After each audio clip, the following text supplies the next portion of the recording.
Give me something to hold on, something I can feel. Let me crash to the floor, at least I'll know that it's real.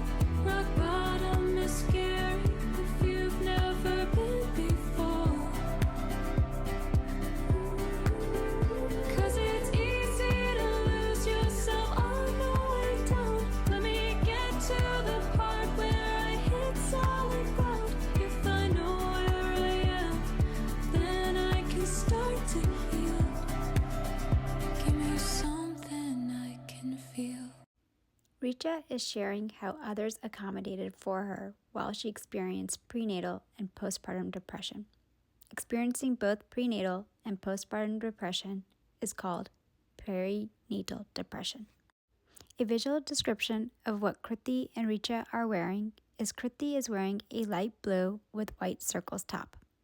Richa is wearing a dark blue with pink dots tank top.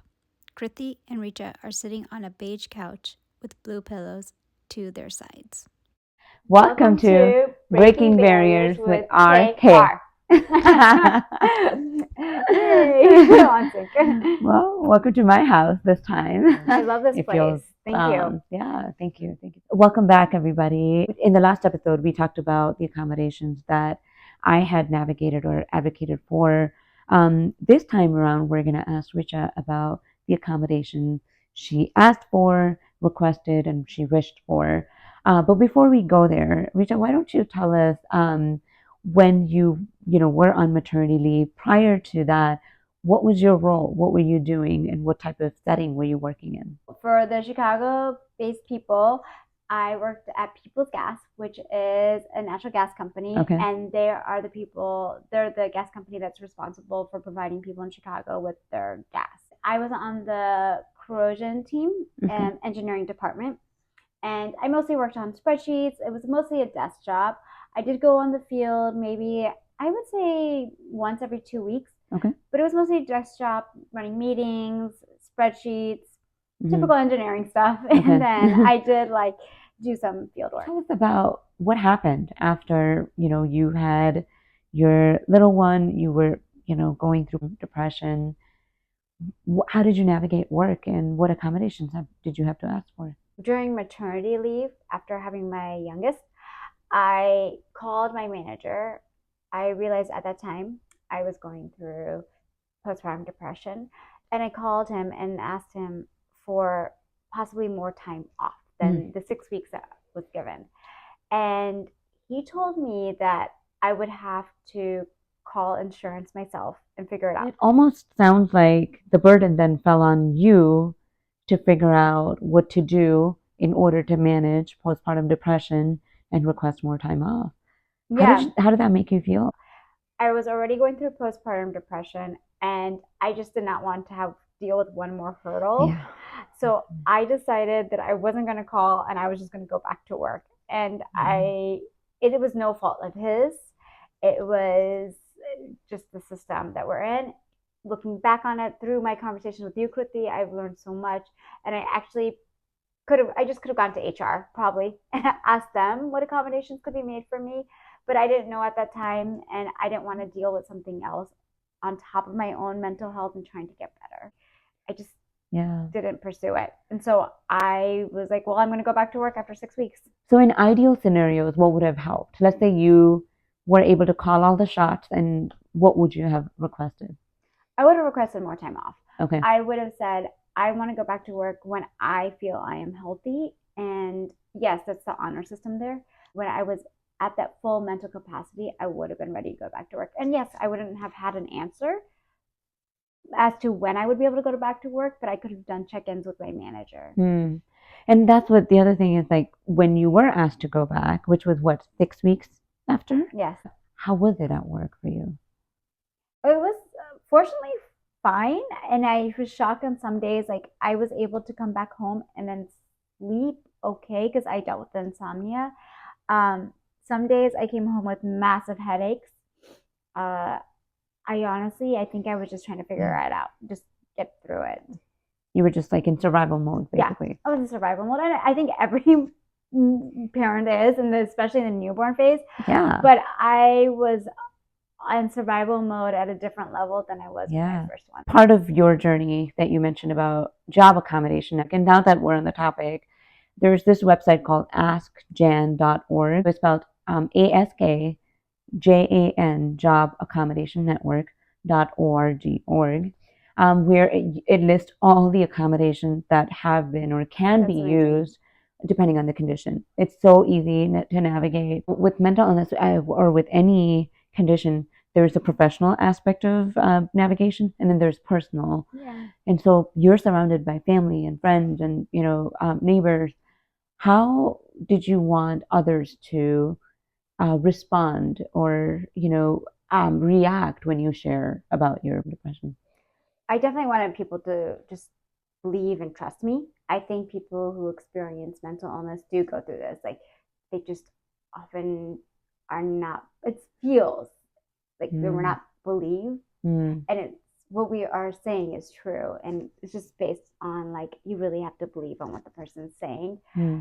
And I know for my husband and my mom, there was a certain point where they couldn't ask me certain questions, and I was very clear. So that was how they had to accommodate for me. I told them, if you no longer can ask me how I'm sleeping each night, they didn't listen. I kind of blew up on them, and I know that's something I shouldn't have done, but I was in a different place in my life. So, like, listening to what the person has to say. And as for, like, outside family who is not as within the situation as my husband and my mom, is just being there and listening and being kind. With friends also, just being there and listening and kind. Like, everybody responds differently. Some people are like, I'm never going to talk about it with that person. I want to give them the space. Totally understand, because we just don't, like, we don't know how to respond. But the friends that actually checked in on me, like, once a week or once every couple of weeks, it meant a lot to me, and it really helped me know that I had a support system outside of this. And I know it's not a comfortable thing for everyone, but I do appreciate the friends that did that. Sometimes I feel like I'm walking on eggshells, when especially if somebody has, taken the time to talk about something that is personal to them. First of all, I feel very privileged to be, even be in a conversation where they're sharing. But sometimes I'm like, am I asking too many questions? Am I being insensitive? Should I check in? Should I not check in? Every person's different. For me, I like those check-ins. I naturally am a person who's very inquisitive myself, so I respond to people who do that with me also. I also think if you are not comfortable with the too many questions, then you can also choose not to answer the phone. Don't respond to the text message right away. Whatever it may be. Like, you can hold off a little bit until you're ready to talk about it. it. And I feel like sometimes you have to have certain people who you're really close to where you can vent and be like just who you are. What about people you're working with? Like, what about colleagues? Like, how could they play a role in being more supportive? Well, if the colleague shares with them, I think just being a good listening ear. And I think if the colleague says, hey, I need a little bit more time on this certain project, give them that extra time on that project. Or if somebody who serves tables says, I can't serve tables at this moment, can you fill in for me? Then try to make that work for them. Make those accommodations. And I think the workplace should do that. The manager should do that too. Like, those accommodations need to be made for people who have that mental illness. Yeah, that's a really good input to have from a perspective of colleague as well. Because I know that people want to help, but they just don't know how to help. So it makes it easier for when you communicate and you share with them, hey, these are some of the things that I need your help with. Any parting thoughts that you would like to share with our listeners, with me? One thing is, like, just this is just how I like things approached. Everyone is different, and navigating that is hard. But sometimes doing a check-in, not even asking them, like, oh, how is your mental illness going? Being just like, how are you? That might be a good starting point. And then seeing how the person reacts, and then just going off of their response. You can go deeper, or you can just keep it surface level depending on what they say. And Also, if it's a person you do not know, I think it's important just to remember to be kind to everyone. I really truly believe that is the best accommodation we can give as human beings, because I have walked down the sidewalk and seen people crying. And I remember I used to be that person 7 years ago. Down that sidewalk, I was crying. My mom had to stop me, hold me, and it was out in the public. People could see me. So it's just to remember we don't know what everyone's going through, what anxiousness, what depression, or even just they may be in a great mood, but we don't know what other people are going through. And I know it's so cliche, but it's really true. Just understanding, like just being there and understanding and being patient. Yeah. Wow. You definitely made me teary with that. That is truly something that is a message that we all need to take. I'll be the first one to take that in. Thank you.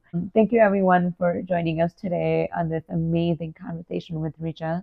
Thank you for having me, and thank you for letting me share. And we hope that this safe space continues outside of here, in the workspace, at home, with your family, friends. Please continue these conversations. And we'll be back next time talking about any gaps there are in the healthcare system in the US in terms of Kriti's journey. And we'll see you next time. Yeah. See ya. Thank you. Bye. Bye. Thank you to Mandy Harvey for giving us permission to use her song Something I Can Feel in our intro.